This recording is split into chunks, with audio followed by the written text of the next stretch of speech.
Welcome back to my second episode of Finding My Way with Words. This is my video testimonial tracking my experience entering this career known as copywriting. Finding My Way with Words, once again, is a play on words combining the expressions finding my way and my way with words. Today, let's take a look at what copywriting is. If you look it up online, Google will tell you that it is the activity or occupation of writing the text of advertisements or publicity material. So that's how the online dictionary would describe it. As I mentioned in my first episode, I am a member of what I call AY.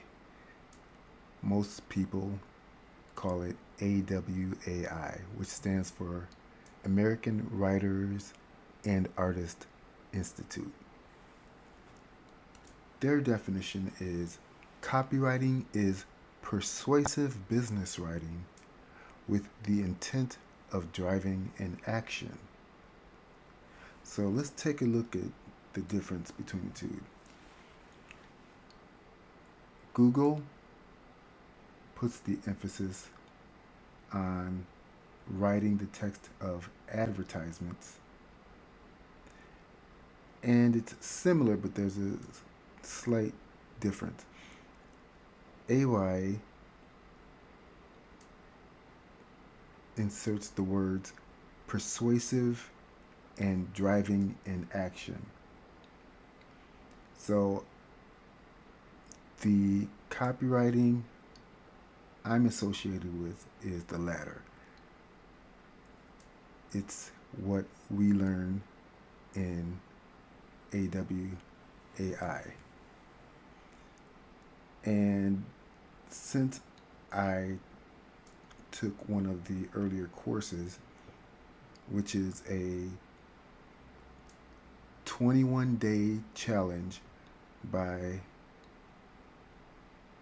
the instructor Elise Benin, I redid my LinkedIn profile, and that's how my LinkedIn profile looks today.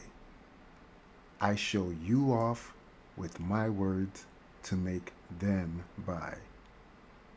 So I put an emphasis on you, but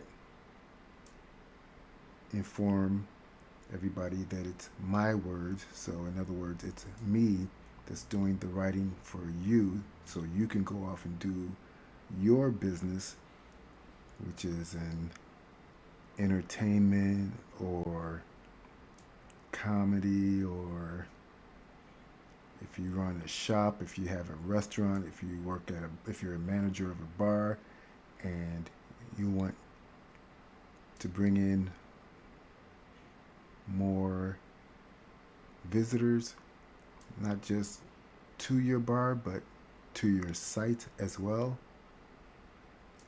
I can do that for you. And the goal is to make your market buy your product. So you'll find copywriting in areas such as web copy, magazines, which are almost dead, but they're hanging around. If you still go to the grocery stores, you'll still see them. My favorite magazines were mainly Vanity Fair. Commercials, of course. Direct mail, most of America calls them junk mail. Brochures, even jingles. If it has words driven to make you buy, it's copywriting. So let's take a look at a couple of examples, historical examples. This was on an episode of Mad Men. It was on the third episode, I believe in the first season, and it's the Volkswagen ad. And they go into Don Draper's office, and even he gets annoyed because instead of talking about their company business, they've been talking about this ad for 15 minutes. Volkswagen was all over the place in the 60s and early 70s with their advertisements. Often black and white pictures of that tiny car that was perfect for the hippie generation. And that model was called the lemon. So it's just one word, lemon, as the attention grabber. But even that is copywriting. Could have just been the picture, but they added the word lemon, and underneath you see more copy.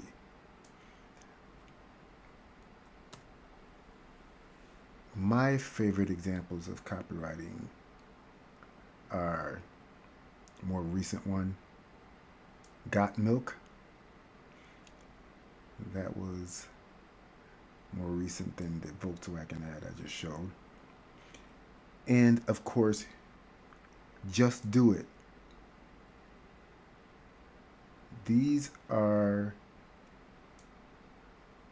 taglines to which, if you say to this day, everybody knows that Just Do It is associated with Nike. How about that new barbecue sauce Eli's sporting? I put that shit on everything. That's copywriting. Even if there's an asterisk in there, it's copywriting. Somebody or a group of people, a team, came together with those words to help sell their products.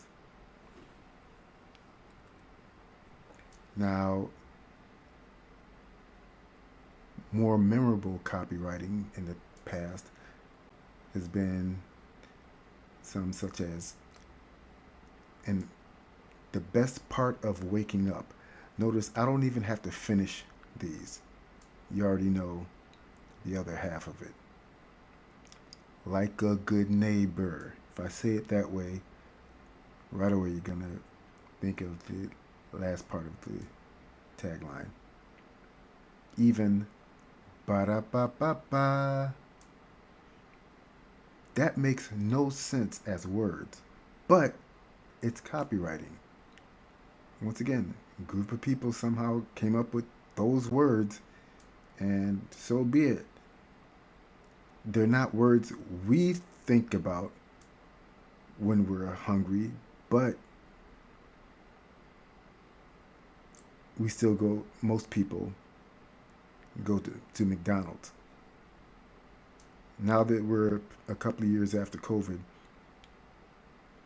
when was the last time you saw an empty McDonald's? McDonald's is doing something right, and a huge corporation like that, they know how to advertise. And something like this, so simple, even if it's senseless, is associated with their brand. So the best copy, quote unquote, best copy of all history is actually titled The Electric Clock. And as you can see under this picture of a beautiful Rolls Royce,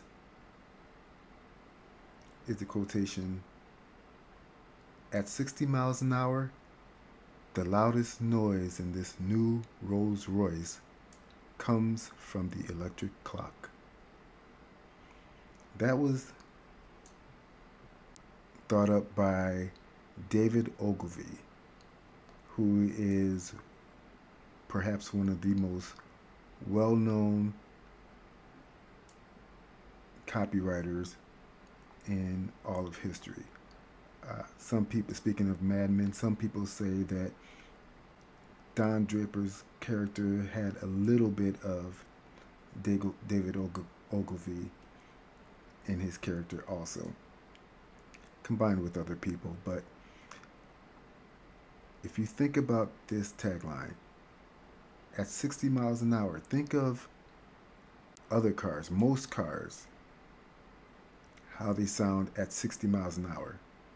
If you have a brand new car, it may be a smooth ride. But if it's got a couple of years on it, it starts shaking, there's a little bit of rattling going on, even in some of the more modern cars. This claims that the loudest noise at 60 miles an hour comes from the electric clock. Now, that could be a tick-tock clock, or it could be a hum. So that is copywriting. That conjures up an image of what type of car this new Rolls Royce would feel like when you're inside, whether you're driving it or riding in it. That's a great tagline. So that's copywriting.